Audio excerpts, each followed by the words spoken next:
Olá, muito bem-vindo ao Gente que Faz. A minha convidada de hoje chama-se Gércia Sequeira, diretora executiva do ITES, que é o Instituto de Tecnologias, Inovação e Serviços. Bem-vindo ao programa. Obrigada, é sempre um prazer cá estar. Não é? É E isso. quem é a Gércia que A nos Gércia, acompanha neste programa de hoje? a Gércia é uma mulher moçambicana de 32 anos, formada em planificação e que teve a oportunidade de criar uma empresa em Moçambique para responder a algumas necessidades dos jovens, que é como é que nós podemos aplicar a prática dentro do nosso processo de formação, como é que podemos ser formados, tendo em consideração o nosso currículo, que é muito teórico, principalmente nos cursos de ciências empresariais, e ter lá a prática. Então, acabamos abrindo uma empresa de tecnologias de informação que permite trazer soluções que simulam num ambiente virtual essa prática. Então, a Gércia é um pouquinho disso. Acho que falar da Gércia é difícil porque eu sinto que limito a quantidade de coisas que sou. Então, a Gércia é mãe, é apaixonada, é persistente. Olhando para aquilo que foi a sua infância, o que é que a Gércia sonhava ser quando criança? Sonhava fazer esse curso de planificação? Não, eu quando era criança eu queria ser professora. Não queria fazer planificação. Aliás, eu nem sabia o que era planificação quando eu era criança, então eu queria ser professora. Provavelmente porque era a profissão que eu tinha acesso e que eu conseguia ver o que se fazia. E eu achava que ensinar era uma coisa maravilhosa e provavelmente também porque a minha professora na altura, que era a professora Ivone, que foi a minha professora do primário, era uma professora que eu admirava. Então eu acho que eu queria ser, eu espelhava-me, eu queria ser ela. Então, quando eu era criança, eu queria ser professora. E quando é que abandona esse sonho? Eu acho que à medida que a gente vai crescendo e pelos próprios constrangimentos da vida, as coisas que enfrentamos, acabamos deixando para lá essa parte do sonho. E em termos profissionais, logicamente, eu comecei a perceber que não, essa coisa de ser professora, primeiro, não tens uma aceitação social toda cheia de pompa, principalmente isso na minha adolescência. Eu achava que não, eu vou ser professora do ensino primário, nem dá um valor na sociedade. Apesar de hoje eu achar que os professores têm um valor imenso, enorme. Eles já começam com toda... Eles edificam a sociedade. Exatamente, e complementam a educação da família, não sei quantos. Mas na minha adolescência eu não pensava nisso. Eu disse, olha, os professores estão os professores, eles vão fazer a parte deles. Mas eu acho que eu depois já não tinha vocação, já não tinha tanta paciência, e também por causa dos hormônios que a adolescência traz com todo o processo de crescimento, acabou fazendo com que eu, de alguma forma, acabasse abrindo mão desse sonho, e começar a olhar mais para aquilo que é o ambiente em que eu estava a viver, os acessos que eu tinha e o que é que eu poderia fazer. E chegou um tempo da minha vida que eu optei por não sonhar. Ou seja, em termos profissionais, tipo, o que é que eu vou fazer? Não, é o que é que eu posso fazer. Então, nessa altura, principalmente na altura que eu fiz a minha faculdade, era uma altura difícil de acesso para o ensino público. E os meus pais não tinham condições para me pagar um ensino privado, e então eu comecei a pensar que talvez o ideal seria que eu fizesse um curso que facilitasse o meu acesso ao ensino superior e não necessariamente um curso que eu tivesse escolhido para mim, porque o curso que eu tinha escolhido... Isso para dizer que a planificação não foi o curso de eleição? Eu acho que um dos grandes problemas que enfrentei na altura, e acredito que vários estudantes enfrentam hoje, é o facto de que nós não temos conhecimentos das profissões como tal, em profundidade. Então, se tu encontras um menino com a 12ª ou uma menina com uma 12ª classe e pergunta o que é que tu queres ser... Não sabe exatamente. Ele não sabe, mas ele não sabe porque ele não sabe o que são as profissões. Ele não sabe o que é um planificador, ele não sabe o que é um economista, ele não sabe o que é um jornalista. Ele não sabe. Ele tem uma ideia, provavelmente muito empírica, ou de alguma coisa que ele viu relativamente àquela profissão. Muitas das vezes tem pessoas que cresceram com a ideia de que eu quero ser hospedeira, por exemplo. Mas pela elegância da hospedeira, por achar bonito. Mas não têm mínima ideia do que faz, do que faz uma hospedeira, qual é o pilar daquela profissão. Então eu acho que é um pouco disso. E naquela altura eu só queria fazer ensino superior. Eu queria poder estar no ensino superior. E eu tinha tido naquela altura o comprometimento de que eu vou ser boa no que eu fizer. Então... Achou que na planificação as coisas se resolveriam? Sim, eu achei que na planificação as coisas se resolveriam. Quando eu passei o meu exame de admissão e entrei para a planificação, eu própria não sabia o que era. E durante todo o processo do meu curso, terminei o meu curso e eu olhei para mim e eu disse, eu não sei fazer nada. No fim do curso? No fim do curso. Eu disse, não, eu não sei fazer nada. E eu tinha feito o curso com distinção. Mas eu só via um monte de conhecimento teórico. Eu olhava para as coisas de forma separada. A pergunta que te colocavas é, o que eu posso fazer com tudo isto que aprendi ao longo desses anos? Exatamente. E eu não conseguia encontrar aplicabilidade direta. Ou seja, eu fazia essa pergunta para mim e eu tinha o próprio medo da resposta. Era terrível. E eu fiz a planificação, mas eu fiz a planificação virada à área de turismo. Então, porque aquilo é planificação de base, depois fazes a escolha do pilar, se fazes animação turística, fazes... Então, eu fiz a planificação virada à área de turismo. E quando eu faço a planificação virada à área de turismo, nós tínhamos os estágios obrigatórios. E os estágios obrigatórios, quando eu chegava, eu planificadora da área, para qualquer instância, ou município, ou qualquer coisa, para fazer os estágios, nós tínhamos 3 estágios obrigatórios na altura, eu chegava lá, as pessoas que me recebiam não tinham a mínima ideia do que era um planificador. Se eu entrasse, por exemplo, para um hotel, eram capazes de me pôr a servir ou na cozinha, porque não Mas havia em todas as áreas era possível planificar. Em todas as áreas é preciso planificar. Então, dessa forma, conseguia mostrar aquilo que era o valor do seu curso. Exatamente. E nunca neguei nenhum tipo de atividade, porque eu achava que existe alguma coisa, alguma chave em cada coisa que a gente faz que pode ser completamente diferente se nos apaixonarmos. E como é que explicaria aos nossos telespectadores, de forma muito resumida, o valor, a essência e a importância da planificação na nossa vida empresarial, sobretudo? Planificação na nossa vida empresarial. Eu posso falar de empresarial, mas mesmo de forma genérica. O que acontece com planificação? Normalmente, nós só podemos medir o resultado das nossas atividades se tivermos planificado.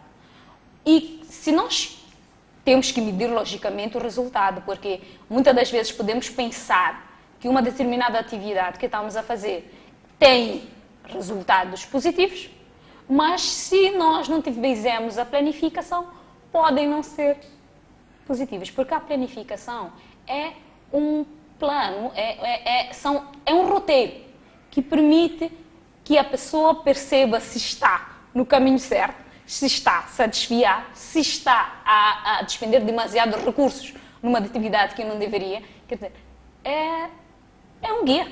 É uma forma de agir organizada. Exatamente. É uma forma de agir organizada. E de que forma é que o seu curso ajudou a organizar melhor a sua vida pessoal? De várias formas.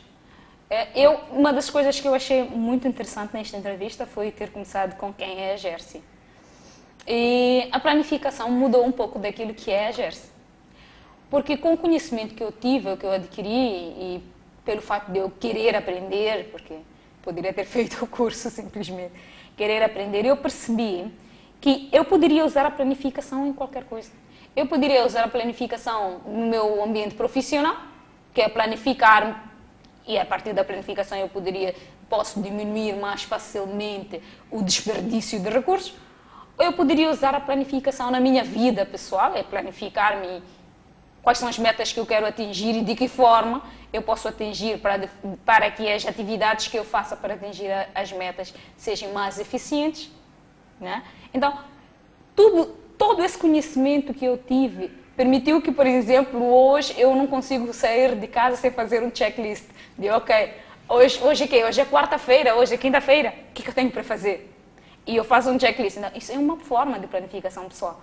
E ao fim do dia, ok, dessa minha lista, o que foi que eu realmente realizei. Então, tudo isso faz parte daquilo que eu aprendi. E depois do entusiasmo acadêmico, decidiu se tornar uma mulher empreendedora. Como é que tudo isso acontece? Olha, eu acho que eu sempre quis fazer coisas novas. Mesmo na altura da minha formação, eu sempre acabei ficando ligada a alguma coisa que gerasse renda e que de alguma forma agregasse valor à sociedade.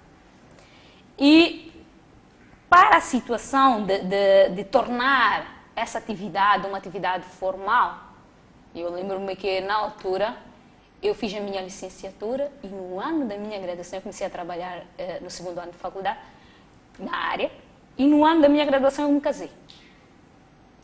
E quando eu me casei, eu resolvi abandonar tudo em Inhambane. Eu estava a trabalhar lá e a coisa, estava a trabalhar na área, mas também estava a estudar. Eu, no ano que me formei, foi no ano que eu me graduei, eu decido que vou casar. Caso-me, abro mão do emprego e venho ficar no Maputo um ano desempregada. O que significou para si esse ano? Foi um dos anos de maior reflexão possível. Se eu usasse outras palavras, eu diria que foi um ano triste.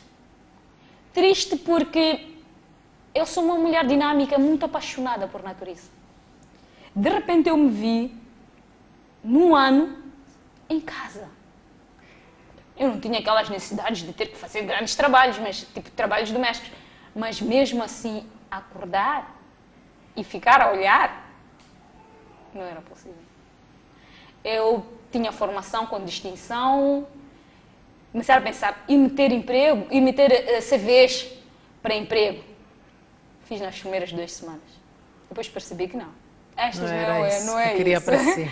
Não é isto. E chegar lá nos sítios, já fui a várias entrevistas até, e me mandarem fazer cópia, por exemplo. Uma cópia. E eu perguntei, cópia? Pessoas que fazem cópias excelentes, sem nem sequer um erro ortográfico, é péssimo profissional. Então, eu disse, não é, este não é o caminho, deve haver outro, mas este de certeza, não era para si. De certeza que não é para mim. E eu comecei a pensar que não, eu posso fazer atividades de renda. E também outra coisa que eu sempre fui uma mulher um pouco muito independente em termos financeiros, eu sempre criei formas, olha, vendi flores, vendi água mineral quando eu estava na faculdade, quer dizer, eu sempre estive ligada de alguma forma a business e a minha independência financeira. E de repente eu estou casada. Sempre tinhas uma atividade de rendimento. Exatamente. De repente eu estou casada, a viver numa cidade que para mim era nova, não é? Eu tinha feito a 12ª classe cá, mas não tinha me adaptado à cidade. Eu sou provinciana com muito orgulho. E então, nem amigos como tal eu tinha cá. Então eu de repente vi, uau, estou completamente dependente de uma pessoa.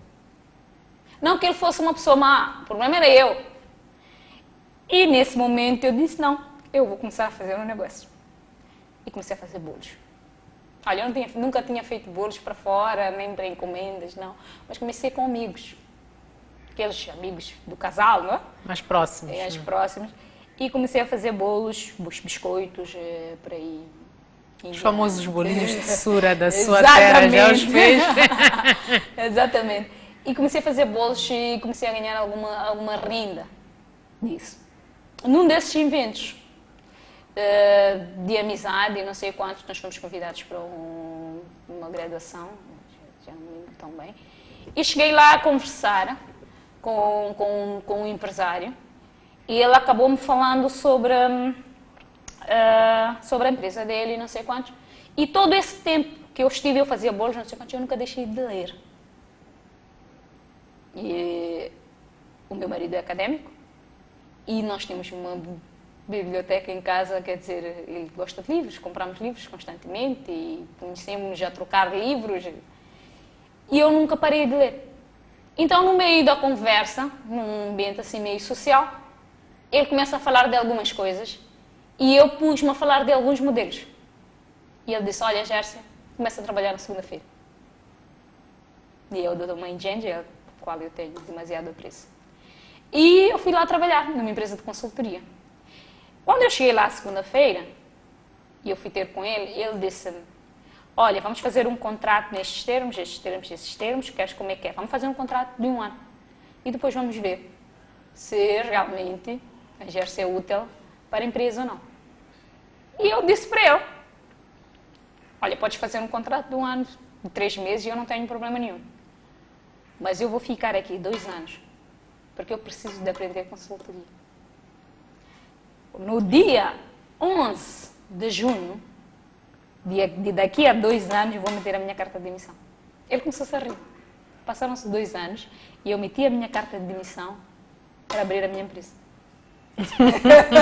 Isso quer dizer que quando essa janela abriu-se, já sabia que era apenas um corredor. Era um corredor. Não apenas o fim. Era um corredor porque nessa altura que eu fiquei 1 ano, foi a altura que eu estava, na conversa informal que estávamos a ter, disse que foi a altura que nós começámos a desenhar um produto, que nós achávamos que era um produto que o mercado precisava, que é a simulação empresarial. Mas ainda não havia um nome do produto, ainda não havia, só havia a ideia e a possibilidade de trazer um produto inovador para Moçambique, para moçambicanos, que era a resposta a uma necessidade que nós tínhamos sentido durante o nosso processo de formação. Que é como é que nós podemos aprender com base em prática. Como é que as escolas, as instituições de ensino, como é que a educação pode contribuir e trazer prática, porque os nossos currículos são demasiado teóricos, independentemente da área que seja. Então nós começamos, era mais fácil trabalhar sobre a área de gestão e contabilidade, porque tínhamos, alguns dos nossos amigos já eram formados na área, então nós começamos a tentar trazer, ok, um contabilista precisa de estar dentro de uma empresa. Então é melhor nós vamos simular o processo de constituição de empresas. Quais são as instituições públicas que tutelam a instituição de empresas? Ok, esta, ok, vamos bater portas. Vamos pedir as minutas e assim eu consigo os protocolos com a autoridade tributária, com a EADM, com as águas da região de Maputo, para usar a marca dentro da plataforma. Quer dizer, assim, aos pouquinhos, nós já tínhamos o conceito, já fazíamos aquelas sessões de não dormir para desenhar o projeto. E nós não desenhamos um projeto assim no papel, nós fomos direto para a programação como tal. Então, teve apoio do seu marido? Total. É 100%. É uma pessoa que sempre acreditou muito em mim. Então. A ITES, que é o Instituto de Tecnologias, Inovação e Serviços, é uma sociedade. Sim, com 4 elementos. 4 elementos. Como é que surge esta sociedade? Essa sociedade surge exatamente pela identificação de um furo no mercado, de uma oportunidade do mercado. Que é essa que eu disse, que é, ok, nós fomos formados, chegamos ao fim do nosso curso, pelo menos eu, em particular, e disse, eu não sei fazer nada. Mas não porque eu não sabia, provavelmente eu sabia até porque agora já sou uma profissional, minimamente, mas porque eu nunca tinha pegado aquele conhecimento teórico e implementado na prática. É a frustração de estudar para passar e não compreender a essência do curso, ou porque o curso não permitiu que assim compreendesse. Às vezes é os dois, é a mesma combinação dos dois. Então, nós quando sentimos essa necessidade, e também porque já existia um pacote vindo de Portugal, que nós tivemos o acesso de ver, e vimos que lá não era exatamente o que acontecia, não era a nossa realidade. Disse, ok, nós podemos fazer isto de uma forma diferente, nós podemos trazer as instituições públicas para dentro da plataforma, nós podemos fazer com que os estudantes ou simulem a atividade de fazer um contrato. O que é um contrato? Como é que se faz um contrato? E com a imagem dessas instituições públicas, e depois de fazer um contrato, eles terem a obrigatoriedade de pagar essas faturas que provavelmente vão ser emitidas pela entidade do serviço. Quer dizer, então nós começamos a trazer a simulação a esse produto e a apaixonar-nos pelo produto, porque era um produto inovador. E era um produto que não existia no mercado, não existia nos termos da realidade nacional. Mas eu quero compreender melhor esta fusão dos Nós jovens, éramos amigos. Tendo em conta que, pronto, é formado em planificação, com certeza os outros são formados em outras áreas. Como é que fizeram aqui o casamento para o surgimento da sociedade? Eu sou formada em planificação, os outros meus sócios são, 2 são informáticos e 1 é socioeconomista. Então, o que acontece? Éramos amigos, conversávamos sempre, assim que nem estávamos a ter essa conversa, discutíamos sobre livros, sobre artigos, sobre entrevistas que tínhamos visto na televisão e por aí. E começámos a perceber que tínhamos um ponto em comum, que era tentar trazer soluções que agregassem valor à sociedade. E na altura nem tínhamos pensado se vamos vender, se vamos criar empresa, se vamos formalizar. Não, vamos criar um produto que não há. E vamos criar um produto que responda à necessidade. Depois vamos fazer o resto. E como é que poderia ser esse produto? Então começamos, isto foi a primeira conversa. E vocês comungavam das mesmas ideias? Não, discutíamos, zangávamos. O outro achava que não, isso não faz sentido, isso não tem lógica nenhuma. Então, porque em simulação empresarial, como está tudo muito integrado, tu tens que saber qual é a primeira atividade para seguir, por exemplo, constituição. Como nós estamos já a fazer a simulação, e não é no mesmo no mercado real, tem aquelas minutas todas que se preenchem.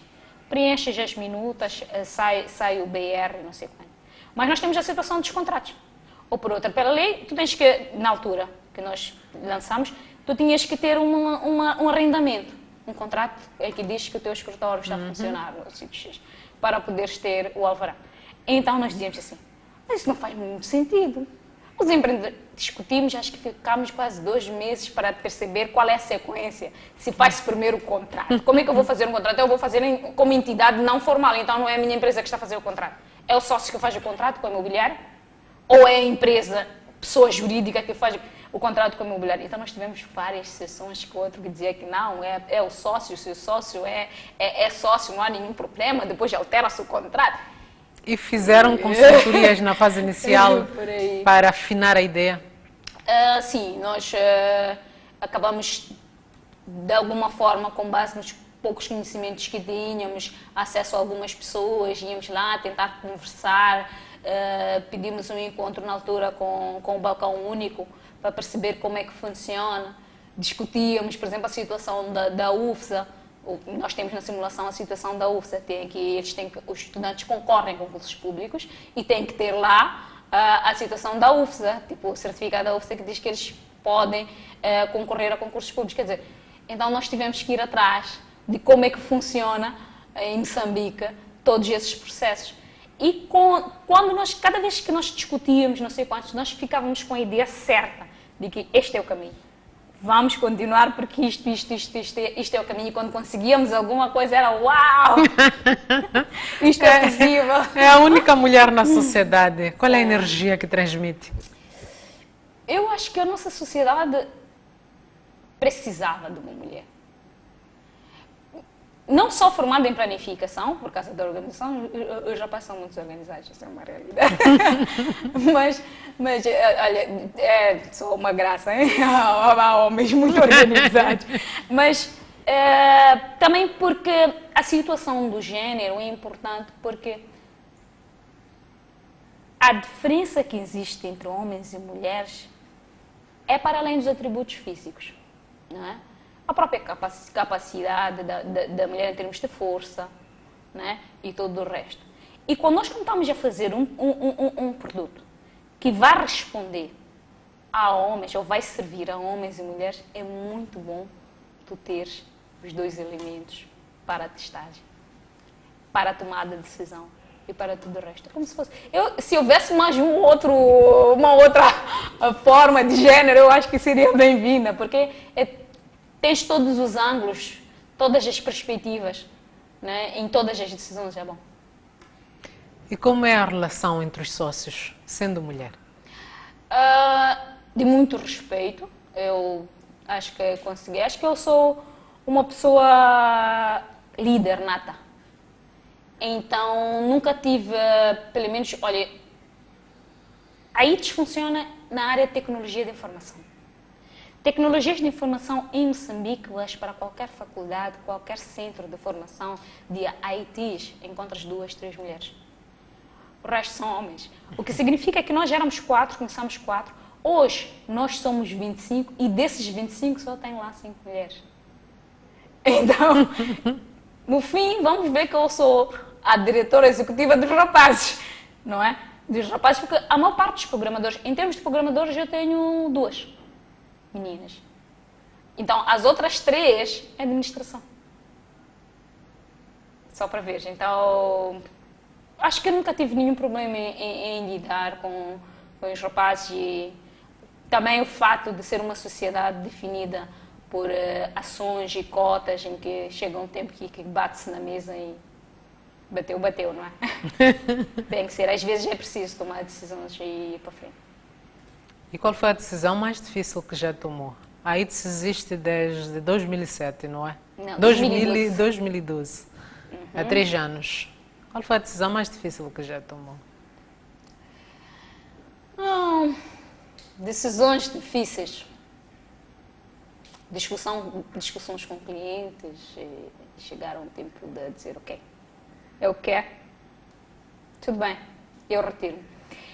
Às vezes, há situações que podem chegar aqui para si e dizerem assim, eu tenho um contrato para si no valor Y, e ser mesmo muito dinheiro. Mas é importante saber dizer não. A ITES não está para isto. Não é? Foi uma decisão muito difícil porque eu tinha problemas financeiros sérios em termos de investimento. Eu era uma empreendedora que estava a começar, tinha responsabilidades com salários e não sei quanto. E quando chegou-me essa atividade, foi numa altura em que quiseram comprar a ITES, com todos os trabalhadores lá dentro, e disseram, olha, Gerson, esta empresa tem potencial de crescimento, eu quero investir capital nesta empresa, e é uma universidade cá em Moçambique, que está cá a operar em Moçambique, de renome, quero investir capital, provavelmente por causa da simulação empresarial. Nós temos simulação empresarial, temos registro académico, sistema de registro académico, temos o TOEFL, que é um motor de perguntas e respostas, quer dizer, nós temos várias soluções para o ensino. Então, essa instituição chegou para mim, na pessoa do reitor, e disse, ok, eu já vi que a ITES, nós fomos lá para apresentar programas e eu já vi que a ITES realmente tem potencial. Eu quero comprar a ITES. Eu quero comprar a ITES com os trabalhadores que estão lá dentro e a Gerson lá dentro também. Mas eu quero ter 61% da sociedade. Foi uma decisão demasiado difícil. Difícil pelo momento que estava a atravessar financeiramente. Difícil pelo momento que estava a atravessar financeiramente, porque é difícil gerir a ambição dos colaboradores. E o modelo de gestão da ITES é um modelo um pouco diferente. Nós somos uma empresa de tecnologias de informação e por causa da natureza da atividade, por exemplo, não há ponto. É criatividade. Nós temos no nosso nome inovação. Então, qualquer ideia que venha de um colaborador, ela é bem-vinda. E nós investimos na ideia, se tiver pés para andar. Então, conseguimos criar uma família. Então, se é uma família e a decisão é uma decisão tão séria quanto essa, eu pus a decisão em cima da mesa. Vamos decidir. Então, foi difícil porque existem as ambições, existe a pressão social. A ITES é uma empresa de jovens, maioritariamente, tanto que neste momento a pessoa mais velha o tempo inteiro sou eu, então só para imaginar. Então estamos a dizer que são jovens recém-formados, jovens que têm a ambição de ter salários exorbitantes e haverem uma oportunidade de nós juntarmos a um grande e conseguirmos esses salários. Mas provavelmente talvez matar a instituição, matar o sonho, matar os valores, matar as regras de negócio que nós tínhamos conseguido manter. Matar a possibilidade daqueles próprios jovens ser independente e criativo. E começámos a tornar de novo uma instituição cheia de processos. E todos compreenderam estas razões? Foi difícil no princípio, mas nós abraçamos um sonho e eu acho que o que me faz ser forte é a certeza de que atrás de mim tem 25 jovens a lutar pela mesma coisa. Então... Foi uma decisão que teve que namorar os seus sócios para tomá-la ou eles também tinham a mesma energia? Eles tinham a mesma energia. A ITES funciona, tem um modelo de gestão diferenciado, porque na tomada de decisão não é só os sócios que tomam as decisões. Os colaboradores também são envolvidos. Os colaboradores todos sonham com a instituição. Nós, anualmente, na medida do nosso possível, temos uma progressão de carreira dentro da instituição. Nós temos agora, por exemplo, uma estagiária que é possivelmente, se tudo der certo, será a nossa psicóloga interna, para conversar com os colaboradores. E nós queremos tornar a ITES numa cooperativa. Vamos observar um breve intervalo. Não saia daí que nós voltamos dentro de instantes.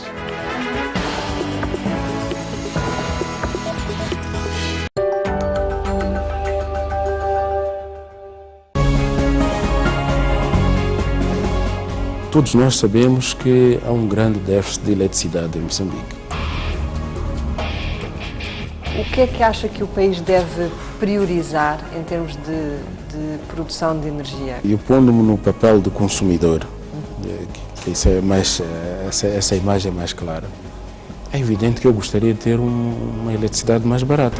Não perca na próxima edição do programa MOSEF a entrevista exclusiva com o presidente do Conselho de Administração da HCB, Dr. Paulo Muxanga. Nós somos uma empresa moçambicana e estamos perfeitamente claros de que devemos contribuir para a capacitação da mão de obra para o país.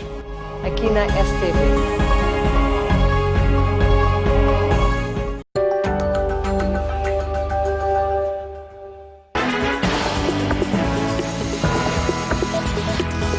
Estamos de volta ao Gente que Faz, nesta conversa com a empreendedora e líder nata Gércia Sequeira, com quem conversamos sobre o projeto ITES, onde é diretora executiva.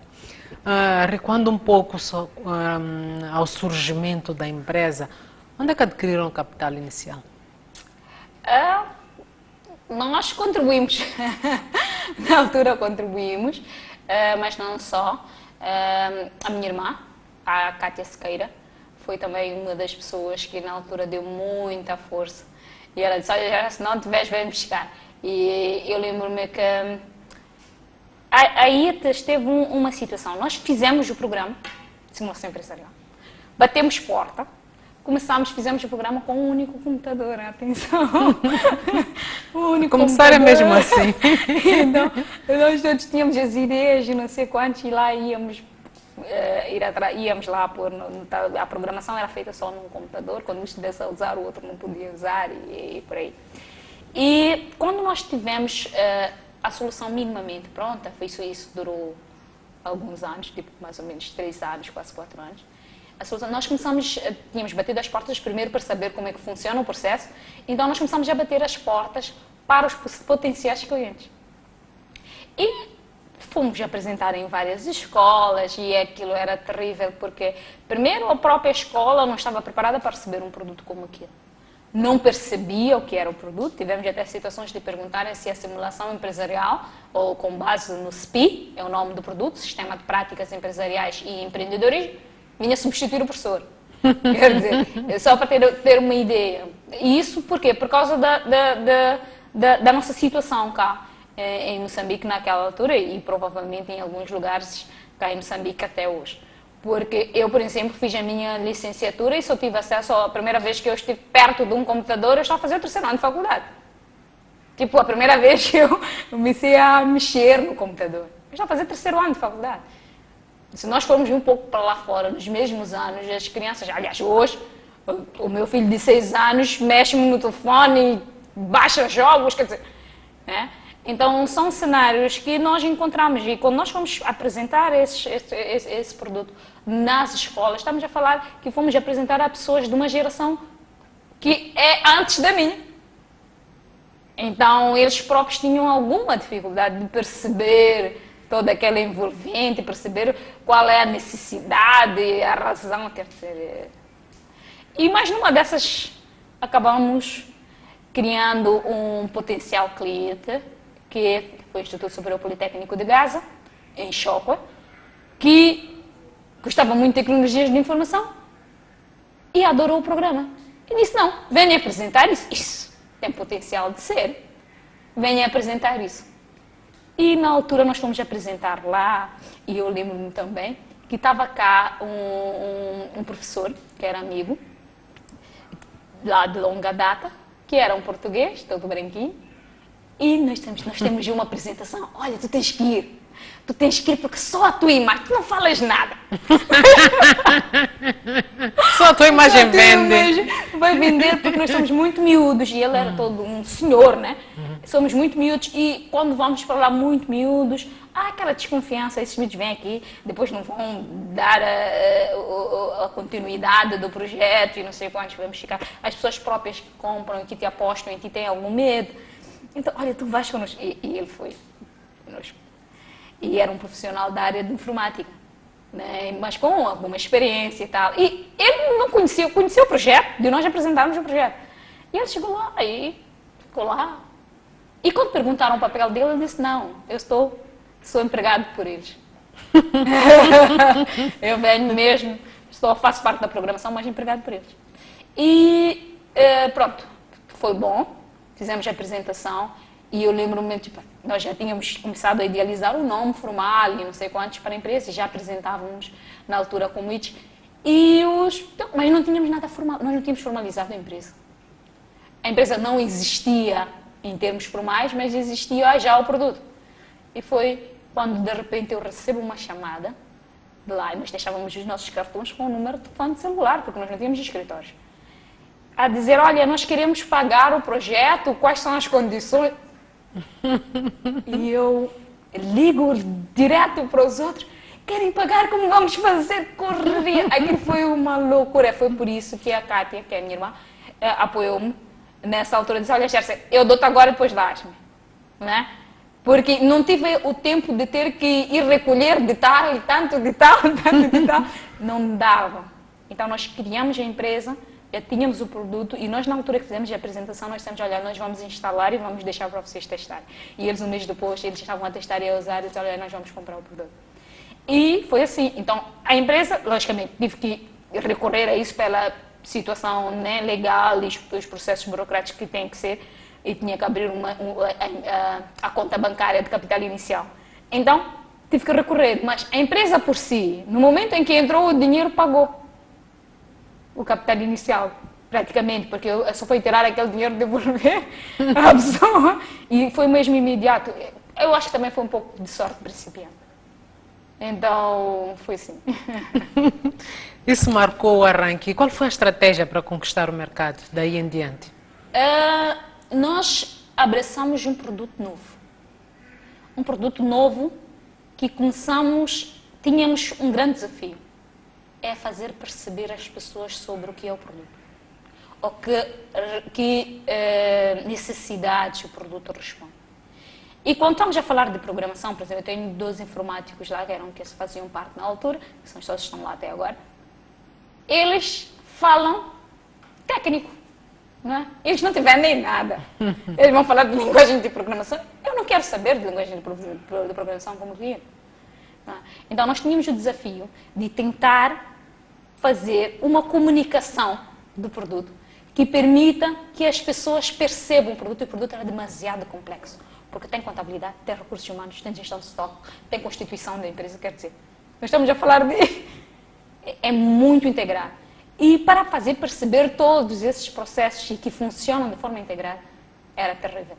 Então, nós tínhamos que conseguir um meio fácil de falar, porque quando chegávamos para o cliente às vezes é só o contabilista, ele não é o empreendedor, ele não é o jurista que sabe de contrato, ele não é... Então, aquilo era através, acho que foi o principal desafio para conquistar o mercado, o que é a simulação empresarial em menos de 5 palavras? Como é que eu posso dizer o que é a simulação empresarial em menos de 5 palavras? E diga agora aos nossos telespectadores. O que é a simulação empresarial em menos de 5 palavras? É criar já a tua empresa virtualmente. Como é que funciona o vosso laboratório informático? E assim, a ITAS funciona como desenvolvimento.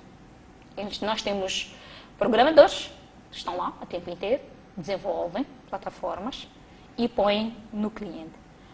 Para a simulação empresarial, estamos a falar das instituições de ensino. As instituições de ensino têm laboratórios, ou têm salas de informática, não é?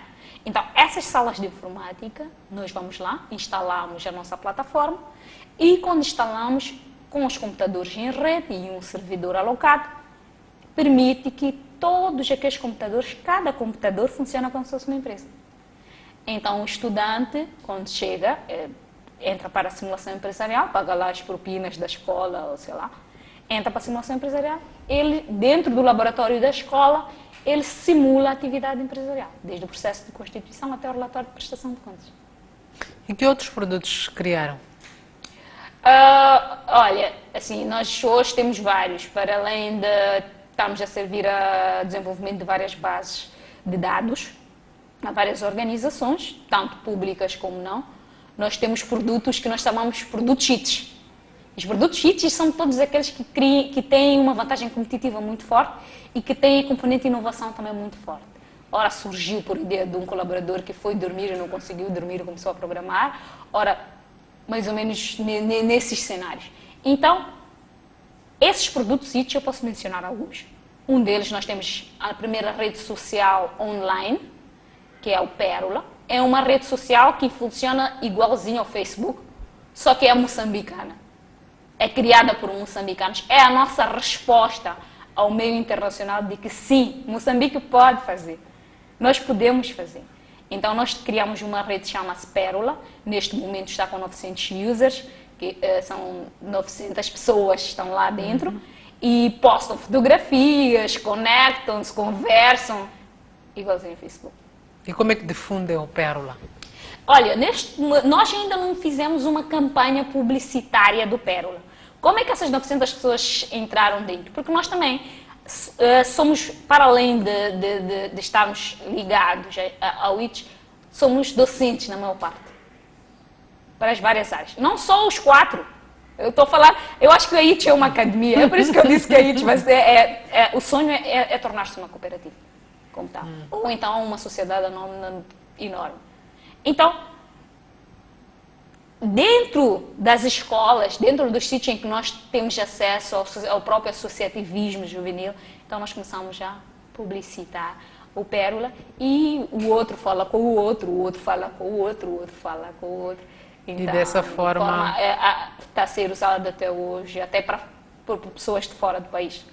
Então já pode-se encontrar lá vários chineses, e coreanos e americanos e por aí em diante. O ITS, em 2014, ganhou um prémio, PME Inovação. O que é que significou para vocês esse prémio? Significou muito, significou muito. Primeiro porque o conceito do projeto é um conceito muito útil. O conceito do projeto de concurso PME é muito útil. Sem maiores, como é que é? O nome é... PME Inovação. Não, o projeto. Sem melhores PMEs. É um conceito muito bonito, porque traz a visibilidade de empresas do mercado. Todas elas. Por exemplo, se eu tivesse que fazer uma campanha publicitária sobre o ITS, um vídeo institucional, eu teria que pagar. Mas com projetos como esse e com produtos que valem a pena mostrar e participando em eventos desta natureza, permitiu-me ter acesso a essa publicidade.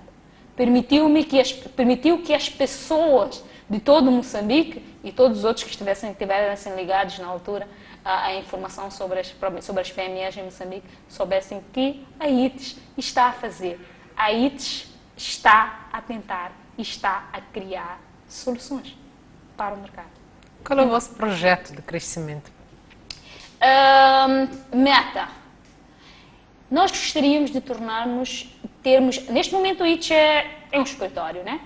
É um escritório básico, mas nós gostaríamos de conseguir ter a ITS como um instituto, no verdadeiro sentido da palavra.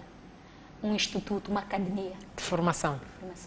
Uma academia que tem produtos próprios no mercado e que é reconhecido internacionalmente pelos seus produtos e pelos profissionais de qualidade que tira para o mercado. Acima de tudo. Exatamente. E como é que avaliam o ambiente de negócios no mercado onde estão inseridos? Cheio de oportunidades. Moçambique está cheio de oportunidades. E uma coisa muito engraçada é que teve até uma conversa ainda ontem com um grupo de amigos e eles falavam que não, Gersi, tu dizes isso porque tu já tens a ITES, porque a ITES conseguiu furar o mercado em uma ou outra coisa. Mas que se tu fores persistente, consegues. E só consegues porque há oportunidades, porque se não houvesse oportunidades, não conseguirias logicamente. Eu lembro-me que um dos episódios que passamos na ITES, na altura, nós tínhamos o projeto, simulação, abrimos, vendemos para o primeiro cliente, que foi o Instituto Superior Politécnico de Gaza, não é? Simulação empresarial, por caso específico da simulação empresarial, é o nosso produto que começámos, então só falamos sempre da simulação empresarial. E, ok, já tínhamos um cliente, e agora? Como é que vamos para frente? Pensamos, ok, ganhamos este dinheiro, vamos investir na comunicação sobre o produto. Mas como nós não tínhamos ideia, nem sabíamos. Então pensamos, e nessa altura eu estava a fazer a minha pós-graduação em marketing. Então pensamos, não, vamos ver o que há, quais são os eventos que estão a acontecer que permitem que nós de alguma forma divulguemos. Quais são as instituições chaves para nós, e nós identificamos. A nossa instituição-chave é o Ministério de Ciência e Tecnologia. Por quê? Nós precisamos de ir ao Ministério. Porque nós trazíamos um produto que aliava educação a TICs. E o plano estratégico do Ministério de Ciência e Tecnologia e o plano estratégico do Ministério da Educação alia essas duas componentes. E olha para o que está-se a fazer no país relativamente a responder a isso.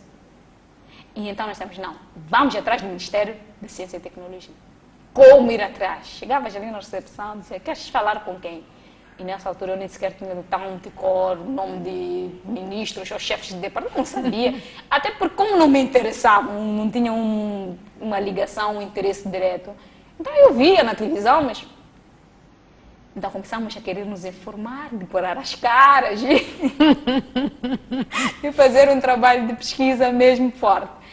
E descobrimos que naquela altura ia acontecer a Feira da CAD, um movimento académico e não sei quanto. Então, nós pagamos o stand, 16 mil meticais na altura para participar na feira. Nós fomos lá, fomos atrás de saber, pagamos o stand e pusemos em exposição a simulação empresarial. O objetivo, quem ia à CAD eram estudantes da secundária.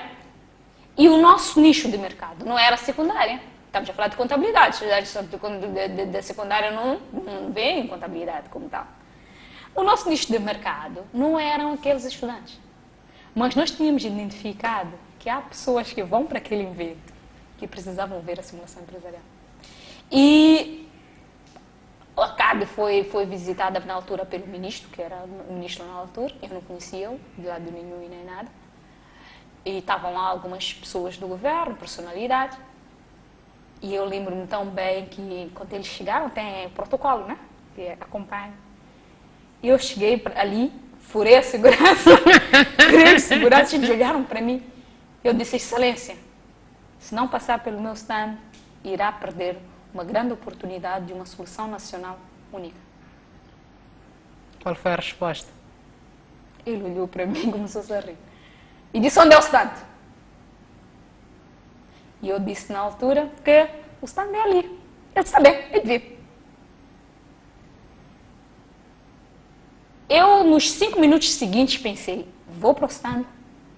Eu tinha pessoas no stand, né? Mas vou para o stand. Ou fica ao lado do ministro até. Exatamente. Eu disse nada, eu fico até. E fui acompanhando em todos os stands que ele passava. E ele ia sair. E eu disse, excelência. Ainda não passou. Ainda não passou do meu stand.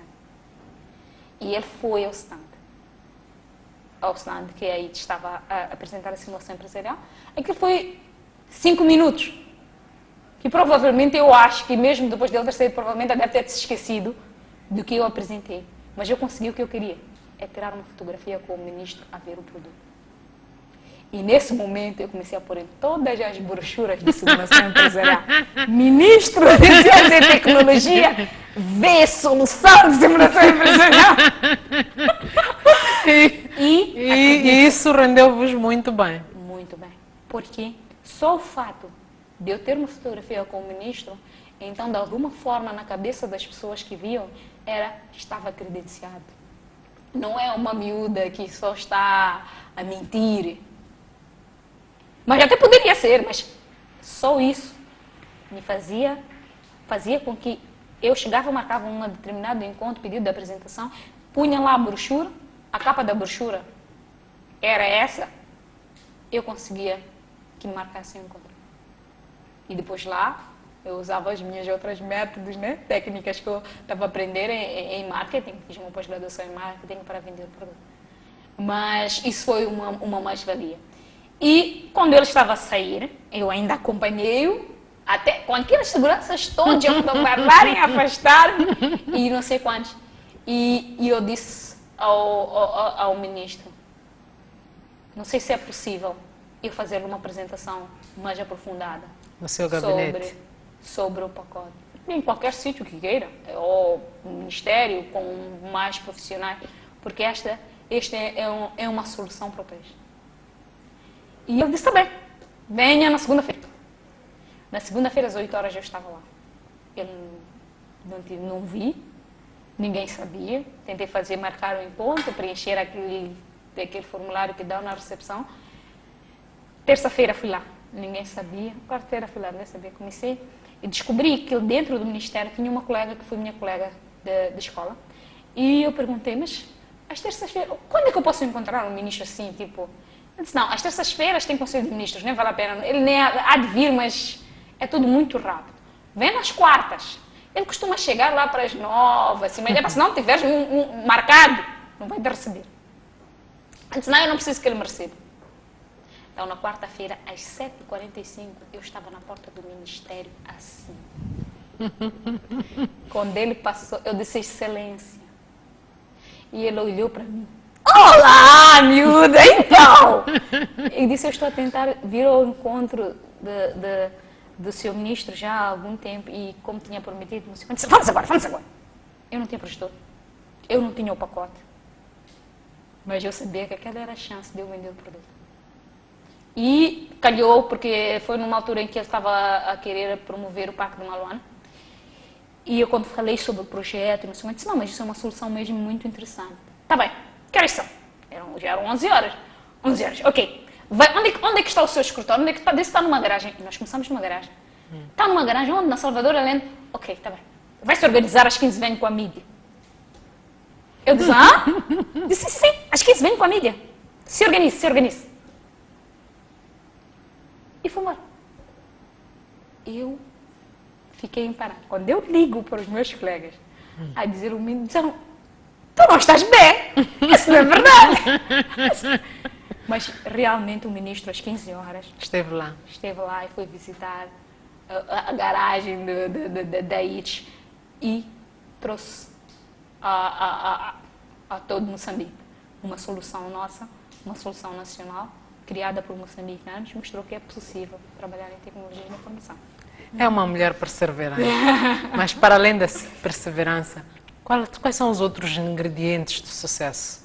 Disciplina. Um conselho para os jovens moçambicanos que podem fazer alguma coisa, têm um sonho, se calhar têm até a oportunidade bem ao seu lado, mas ainda não tiveram a coragem de soltar a mão e segurar essa oportunidade. 3 elementos. Sonhar, ser persistente, porque de vez em quando o sonho parece muito longínquo, e ter muita disciplina. Se não tivermos disciplina, não chegamos a nada. Porque podes começar a cavar hoje, né? Tu queres fazer um túnel para chegar ali naquela parede. Começas a cavar hoje, trabalhas hoje 10 horas a cavar.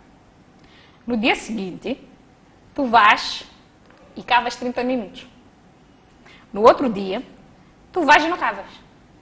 E depois no outro dia, tu não estás a ser disciplinado. Então nunca vais poder medir o esforço relativamente à atividade. Vais te frustrar. E porque esses 3 elementos já andam juntos, vai fazer com que falhes na persistência. Logicamente que não vais sonhar. Porque vais descobrir que o teu sonho talvez era demasiado ambicioso, porque não eras disciplinado. Então, disciplina, persistência e ser sonhador. E é com todos esses elementos que a ITES está a dar grandes passos até hoje. Com certeza. Depois do encontro com o ministro, quais foram os resultados? Depois do ministro levar o vosso projeto para o país conhecer? Olha, foram muito grandes e muito bons, porque todos aqueles sítios que nós começamos a ir, provavelmente porque já tínhamos feito um trabalho de base, de ir lá, ir apresentar de novo, tentar um encontro, não sei quantos começaram-nos a ligar, a responder, e íamos apresentar, e nessa altura conseguimos meter em mais 2 clientes.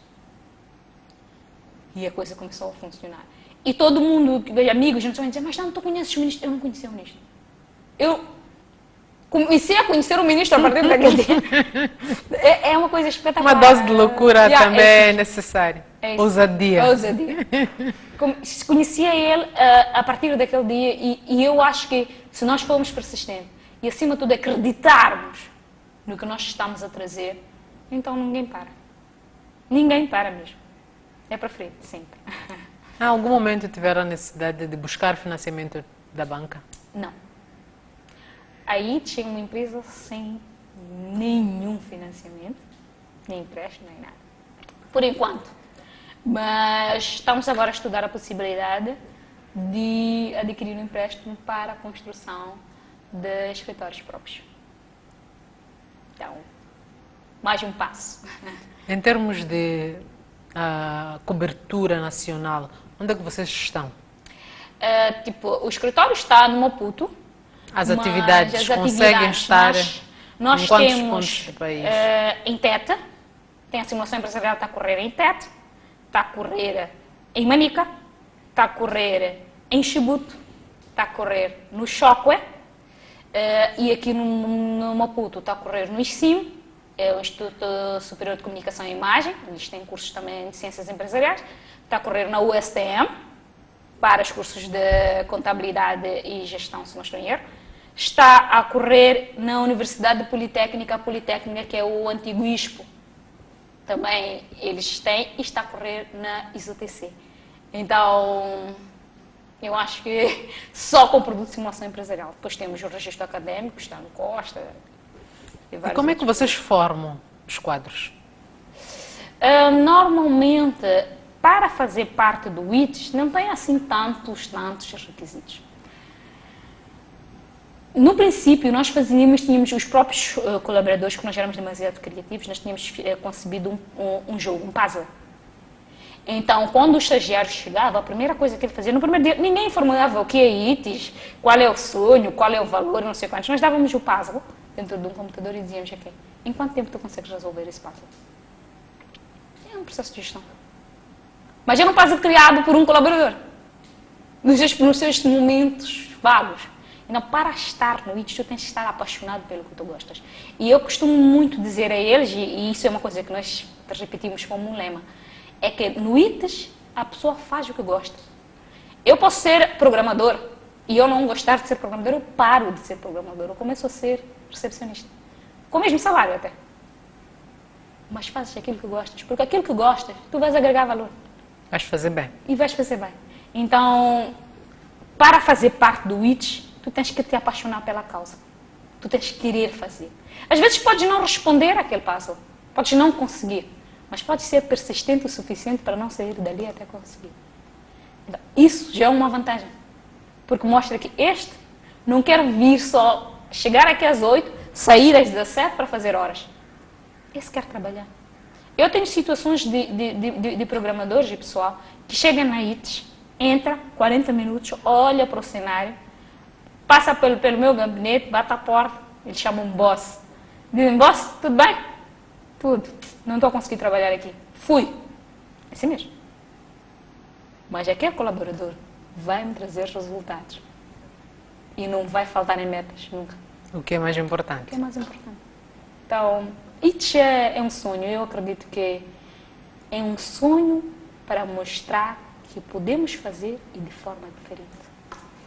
Muito obrigada, Járcia, por partilhar a sua história conosco, que com certeza muitos moçambicanos apaixonaram-se por ela, e aqueles que têm um sonho, os jovens moçambicanos que têm um sonho e que ainda não tiveram a coragem de usar, perseguir esses sonhos, depois de ouvir a sua história, vão começar a fazer alguma coisa, com certeza.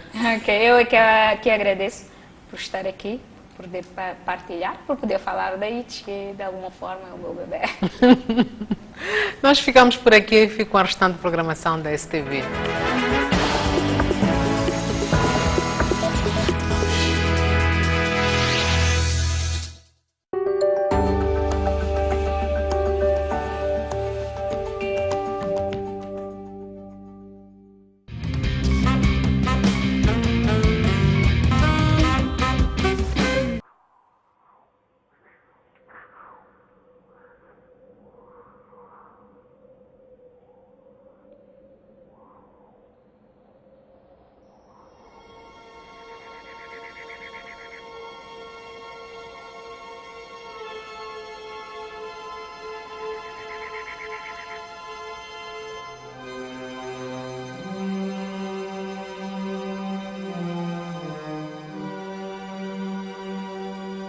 The peaceful moment. It doesn't really exist.